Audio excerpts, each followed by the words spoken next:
Бизәкле туқыма, төрле төстәге җепләр һәм тырышлык. Алина Крылова яңа шөгыль үзләштерә башлаган. Ул курчаклар ясый. Укытучысы Вера Краснова оның яңа гаилә агзасы. Моңа кадәр Нурлатның өлкәннәр һәм инвалидлар йортында яшәгән Алина Шакировна бер атна инде яңа мөхиткә җайлаша. Хочется в семье быть. Гаиләдә яшисе килә. Монда бик рәхәт. Вера мине күп нәрсәгә өйрәтте. Бергәләп тегәбез, бәйлибез, еш кына элеккеге тормышыбыз хакында сөйләшеп утырабыз. Общаемся, разговариваем.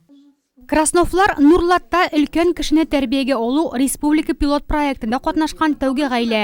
Тормыш иптәше вафат булгач, Вера ханым ялгызы калган. Балалары читтә, шуңа да үзенә иптәш алырга карар кыла ул.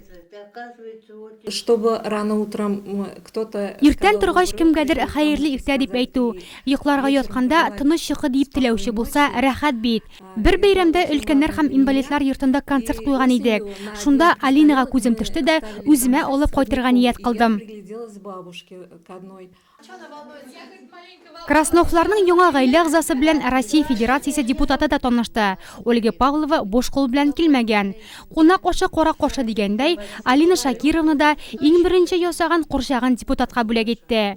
Хәер, бу көн бүләкләргә бай булды. Өлкәннәр һәм инвалидлар йортында яшәүчеләр дә хәзер физик культура белән яңа киемнәрдән шөгыльләнәчәк. Республиканың теннис һәм шахмат уеннары спартакиадасында җиңү яулаганнары өчен депутат аларга 6 пар спорт костюмы бүләк итте. Мы ездили в Казань.